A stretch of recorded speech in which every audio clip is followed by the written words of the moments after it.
Spacecraft traveling to Jupiter from Earth would most likely have to navigate through or around which natural obstacle? Looking at the picture below, this is going to do a good job explaining the actual question itself. First part, this is the sun, the center of our solar system. Everything in our solar system is going to revolve or travel around the sun. The first inner planets, our first four inner planets, we have Mercury, followed by Venus, followed by Earth. We are the third planet from the sun, followed by Mars. These are the four inner or rocky planets. Outside of our four inner or rocky planets, also known as terrestrial planets, is our asteroid belt. It is theorized that the asteroid belt could have potentially been a fifth planet if these rocky bodies or asteroids would have condensed or coalesced down to themselves. Outside of our terrestrial planets is our asteroid belt. Outside of the asteroid belt are our gas giants or Jovian planets. In the question, it asks Uranus and Neptune. These are both gas giants that are much further away. Jupiter is the fifth planet from the sun.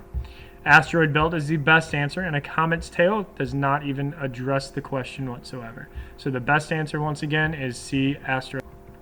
A star begins its formation as gravitational forces cause instability within. Is it a black hole?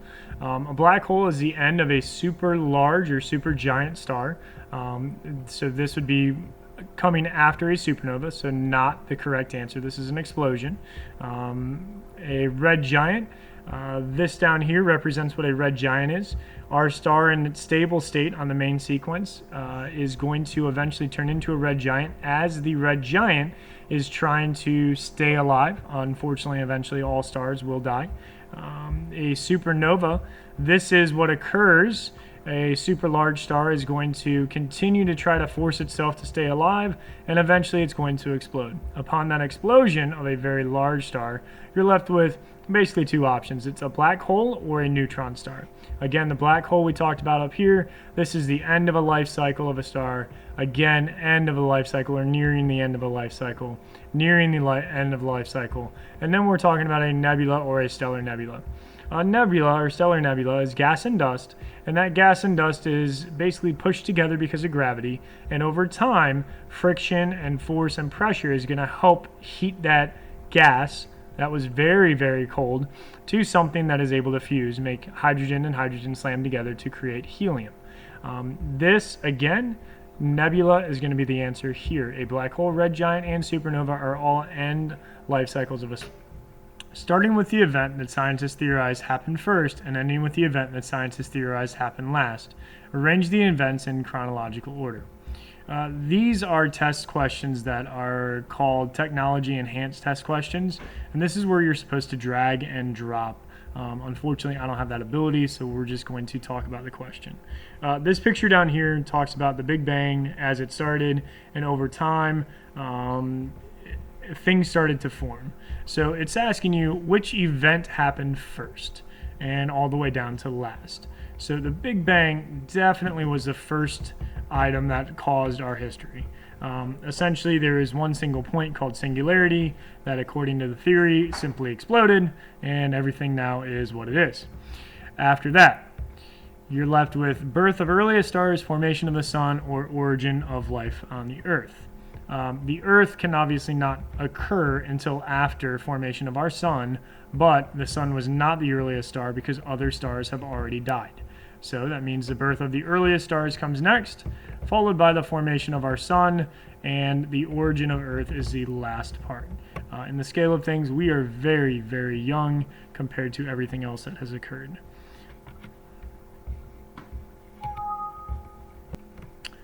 Which characteristics do all the planets in our solar system have in common? Is it A, angle of axial tilt? Axial tilt simply means the tilt on its angle, and our tilt for the Earth is 23.5 degrees. That is not the same for all of them.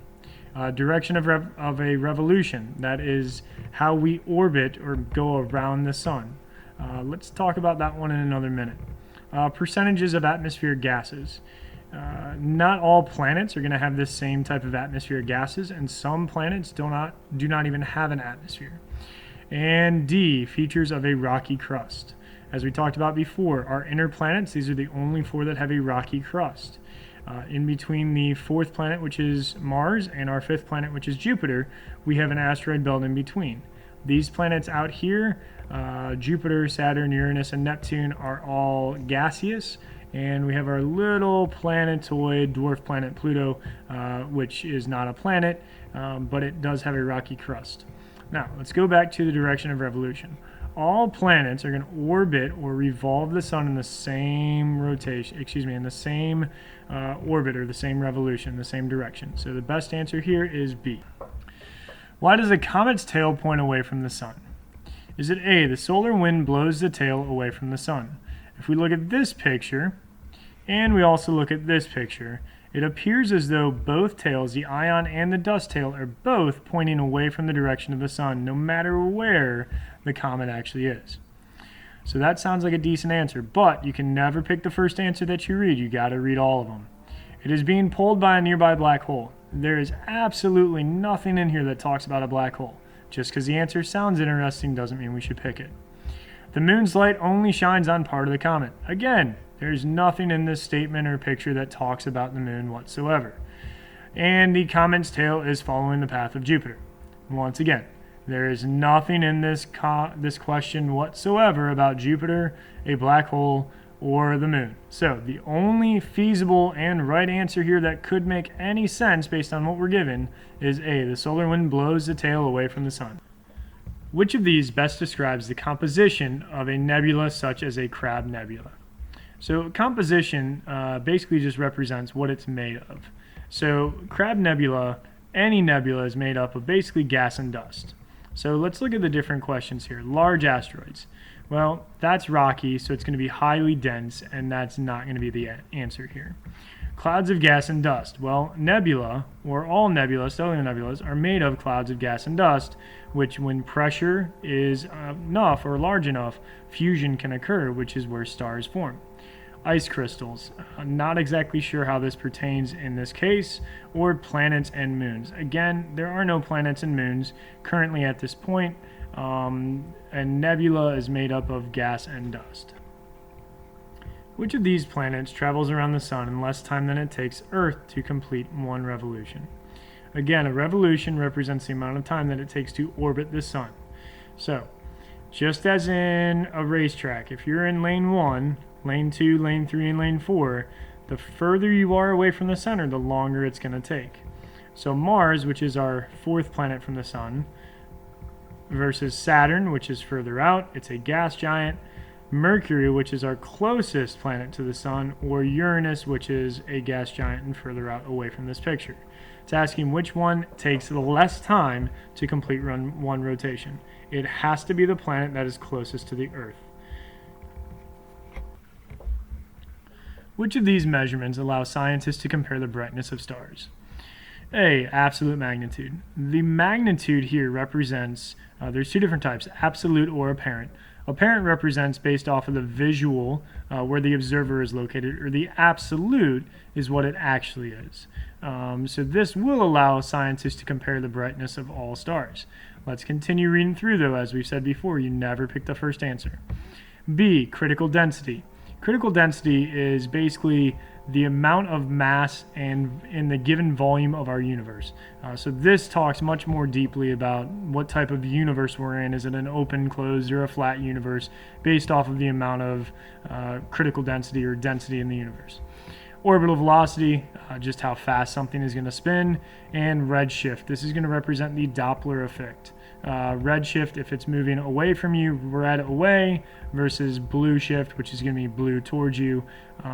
Edwin Hubble, many years ago, discovered this, that the universe was actually expanding because various galaxies and stars around us were actually showing redshift when he looked through a spectrograph. Again, the best answer here is going to be absolute magnitude. In addition to Earth's orbit, which planet's orbit are shown in this picture up here? Now, if we know which planet we are, which is Earth, we are the third planet from the sun. So inside of us, let's look to see which ones they could be.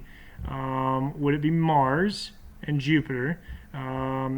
We have 4 planets, If you look over here that are in the inner planets, you have Mercury, Venus, Earth, and Mars.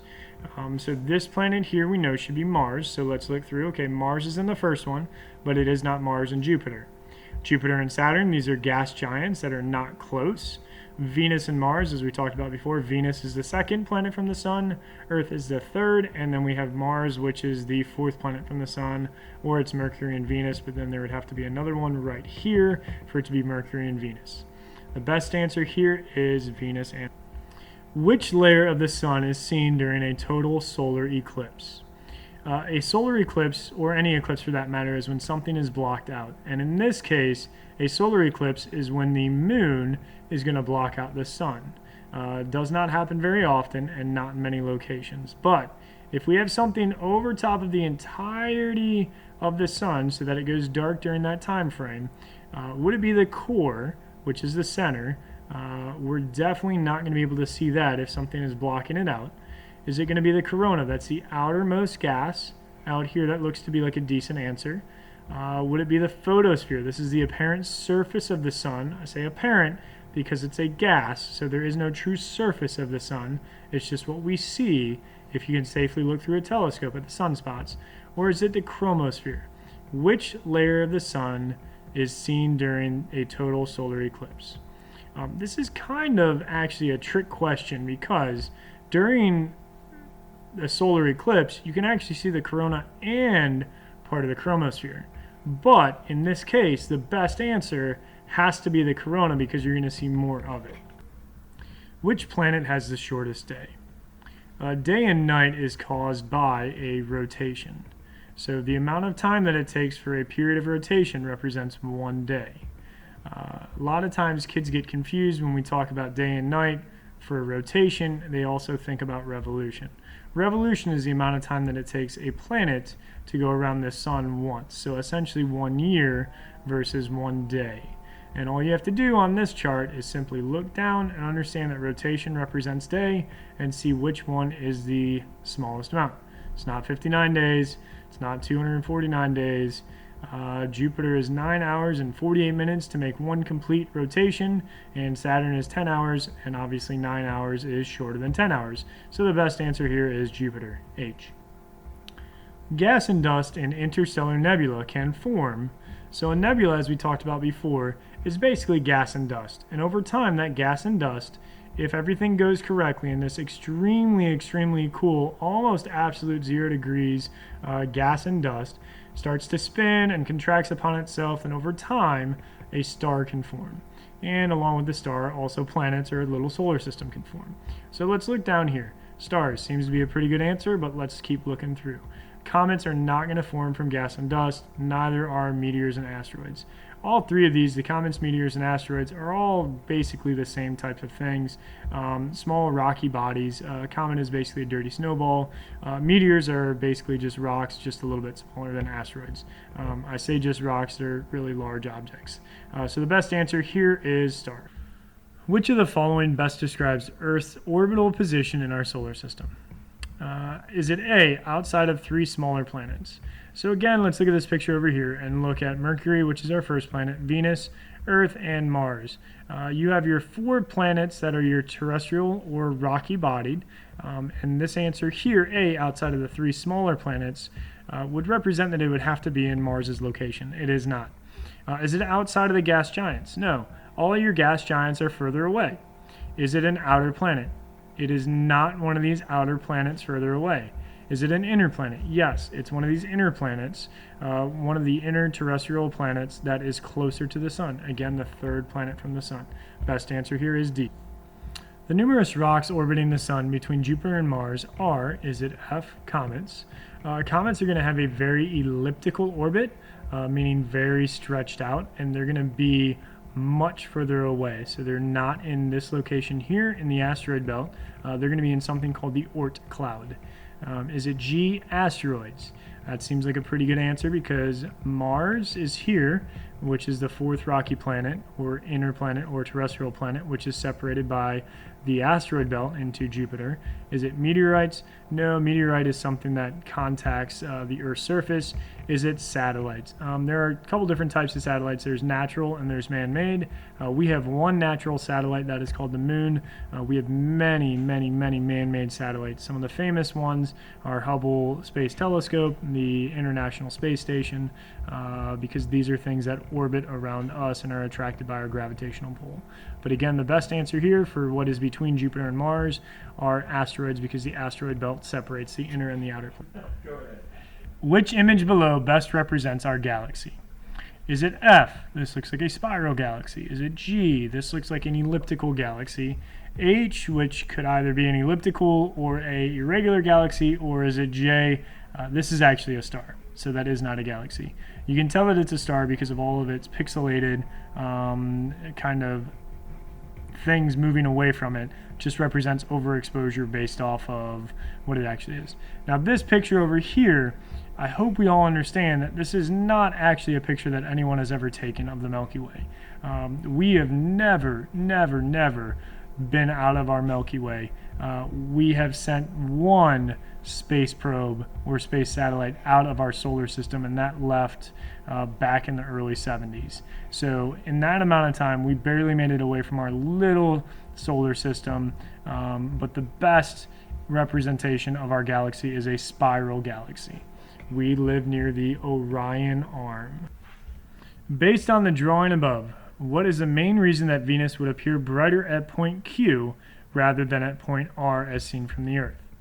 Okay, in order to understand what this one is actually asking us, it's telling you why are the sun's rays making it a little bit easier for us to see Venus brighter than we would Venus at Q brighter than what it is at R. At R, only the part of the planet Venus that is being lit up by the sun's rays is basically directly in front of us. We're actually going to be able to view this part of Venus right there. So based off of that, again, looking at this picture, no matter where you are in the solar system, a part of the celestial object that you're on or looking at, 50% of that object is going to be lit up by sunlight, by the rays of the sun. So the planet is closer to the Earth at point Q than at point R. Nope, same distances, so that's not it. Is it G, more of the visible side of the planet is illuminated at point Q than at point R? More of the visible side. Are we able to see that? Is it visible to us? This seems like a pretty decent answer. Let's keep reading on, because you can't ever pick the first one that you think is correct. You have to read all the questions. Is it the planet appears overhead against a dark sky when it is at point Q but not at point R? That really makes no sense, guys. That's just saying that for some reason it's a dark sky at one point but not a dark sky later. Or is it J, light from the planet at point Q is less affected by the sun's gravity than at point R? Light is going to move at its own rate except for at a black hole, and this is not a black hole. So the best answer here is going to be G. What element is the main component of most stars? So as this question is asking, the most abundant and lightest element in the universe is hydrogen. And hydrogen is going to be used from our nebulas over time. When they condense and start spinning, they're going to push down and have gravity is going to force it in, and it's going to cause fusion. So hydrogen is the main and most abundant element to make up stars. Nitrogen, iron, and oxygen, over time when hydrogen turns into helium, helium eventually is going to have to fuse, and over time, depending upon the amount or the mass of the star, is going to depend if they ever get to these other ones. For instance, our star will probably only make it to oxygen before it starts to essentially end its life. In 1912, an astronomer at Arizona's Lowell Observatory noticed that the lines in the spectra of most galaxies shifted towards the red end of the spectrum. Another American astronomer, Edwin Hubble, later interpreted this discovery as evidence that... So, we talked earlier that red shift versus blue shift. If a planet, us, here, is looking at something at one point, which let's say is here, And then over time, it moves away, and we can track to see that the spectra is moving, or what we see from the galaxy is changing. We know that it's moving away. So galaxies were once part of one huge mega galaxy. Nothing up here is talking about that whatsoever. That's a bad answer. An explosion will one day result from the pressure building as the galaxies expand. Does not talk about an explosion up here. Redshift is simply that he is able to interpret that things are moving away. Is it H? Galaxies are moving away from each other in a constantly expanding universe. This sounds very good like an answer, but let's read J. Largest galaxies are slowly engulfing their smaller neighbors. That does not talk about it whatsoever. So again, by it saying that it moves towards the red end of the spectrum, red is actually the longest wavelength, which is why when the sunlight is going into our atmosphere, sometimes it bends as it's going down as it's the sunset, so that's why it's a red sunset. So the best answer here again is that galaxies are moving away from each other. What process has occurred when atoms combine to form a new element and release energy? In astronomy, when atoms combine, they are making more energy through fusion. So fusion is where the most simplest is hydrogen and hydrogen slams together through fusion to make energy, and that energy is seen through stars. On Earth, fusion is what we do at certain power plants to break down large elements. Hydrogenation, hydro is water, ionization, both of these are not pertaining to what we're talking about. Fusion is our best answer. The sun emits energy by converting hydrogen into helium. What is this process called? The process of slamming hydrogen and hydrogen together is called fusion. Fusion is when you take one thing that is small and you slam it with another thing that is small, in this case hydrogen and hydrogen, to create helium. This is called fusion. Fission is when you are breaking down large objects into smaller ones to separate and make energy. Sunspot formation, while this does deal with the sun, sunspots are caused by magnetic disturbances, and solar wind is something that on the outside is being released that essentially makes northern lights or southern lights. When Venus passes between the Earth and the Sun, it is visible as a tiny black dot on the Sun's bright surface. Why is Mars never visible in this same way? Is it F? The orbit of Mars is more eccentric than that of Venus. Eccentricity just basically represents the amount of circle or circular orbit or revolution that is occurring. Is it G? The orbit of Mars is outside that of the Earth's orbit. So Mars is outside of our orbit, so that does sound like a pretty good answer. Let's come back to that one. Mars is too small to be seen against the backdrop of the sun. Mars is not that small, and it is also behind us, so that could be part of the answer. So G is looking pretty good. Or is it J, Mars shines too brightly to be visible against the sun? No, that is not the correct answer. So the orbit of Mars is outside that of the Earth's orbit, and because Mars is outside of our orbit, that means it's out here. We would never see any of Mars's shadow on here. It just wouldn't work. Which of the above evolutionary stages of a massive star is called a supernova? This is your nebula. This is where it is going to all start, gas and dust. A supernova is going to represent the explosion. So in this case, which of the above evolutionary stages of a massive star is called a supernova? Go ahead and just look for after it expands to where it blows up. The blow up is the supernova, and then you have the black hole or the neutron star from a very massive star. And the best answer here is number 4. Which planet rotates the fastest? So again, a rotation represents the amount of time that it takes to spin or rotate once on its axis. The axial tilt is right there. Is it Mercury? You just look up at the chart and you look through to see which one represents the least amount of time. Right here we can see that Jupiter is the least amount of time at 10 hours, which means that the answer is C. Photographs of the surface of Mars reveal the presence of sand dunes that shift over time. These dunes demonstrate the presence of what phenomenon on Mars? So precipitation represents rain, so these are not going to shift because it rains. Winds, that's a pretty good answer. Look, you can see that the winds of this dune are forcing this to move. Magnetic pole reversals is not going to have anything to do with why certain things are moving up on the surface. And plate tectonics. For dunes to move, it's not going to be based off of plate tectonics. The best and most realistic answer is G, wind.